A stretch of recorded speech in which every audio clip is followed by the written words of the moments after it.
You're playing with the big boys now. Hail Hydra!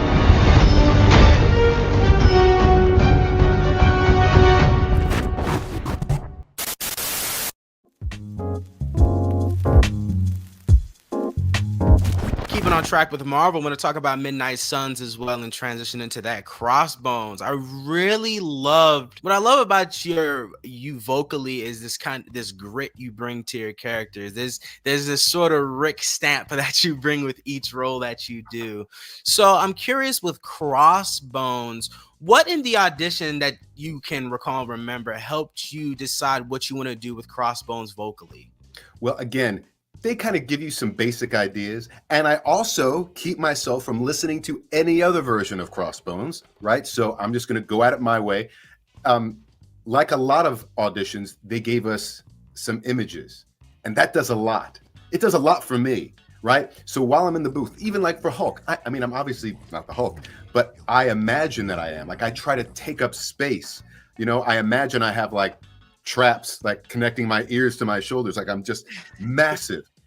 And that I'm powerful and strong. And people that are that big and powerful and strong have sort of a slower engine, right? They don't have to move fast. It kind of makes you feel more powerful to have a more even paced, speech pattern. And so with Crossbones, these bunch of bones, it made me think of something very dry and very gritty. And so I let that come forward in my read, and I play with it for a little bit. You know, it's not like I decide in my head, like, this is how it's going to sound, I'm going to do it. I have to read it and say it and read it and say it. And of course, a lot of it's based on the circumstance that they give you in the audition. They don't give you the whole story. They just give you a little snippet of it. Based on what they give you in that one little bit, can you create a circumstance that has stakes so something matters? And usually, you know, you never see a video game of like Crossbones doing the dishes or taking out the trash, right? Because those are mundane, everyday things. These are going to be moments, right? Dramatic moments that take place in these people's lives. So I try to make sure that the energy and drama is there, that these moments feel big and important and epic. So all that kind of goes into it.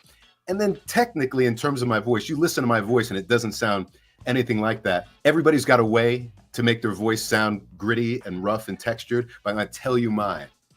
Okay, so this is how I do it. The insider, under the hood. I used to think the only way to do it was to scream a lot. Like if I would scream, the next day my voice would sound really textured, which it does, right? Like you ever go to a party and you're like yelling the whole night, and then the next day you're like, well, my voice is right.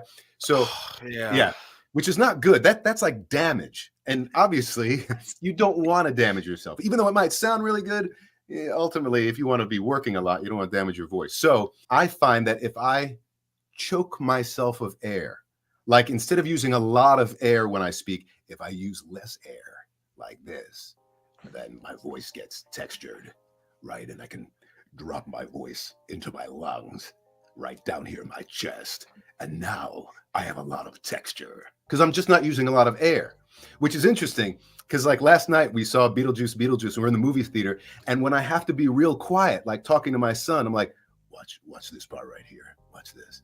I sound like I'm doing a Walking Dead promo, right? Watch what's about to happen right now, right? Because that's how I sound when on AMC. Yeah, when I'm not using a lot of air.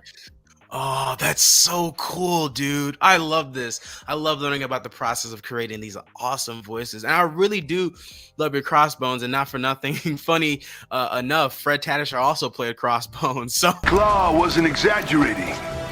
Yeah. Hey, Panther boy. Yeah, he's always ahead of me. Catching up. We're all catching up to Fred. Right? He's the greatest guy in the world. Phenomenal, man. Yeah. And that's really cool. Is there a particular line you remember delivering from Crossbones where you're like, oh, that's interesting? No, but I like all the sort of puns. There's always, you know, all those games are great for that, where they kind of throw in those, like, there are plenty of one-liners. I have not played the game. I don't think I've played any game I've ever been in. I mean, like, I was Clayface in Arkham. Never played it. I don't know. I don't know what I even sound like. You're killing me. I've had friends call me and like, dude, don't you play so-and-so in that game? And I'll go, yeah. And they'll go, I just killed you. Like they're all excited about having killed me. Not always the phone call you want, but yes, that's what I get. No.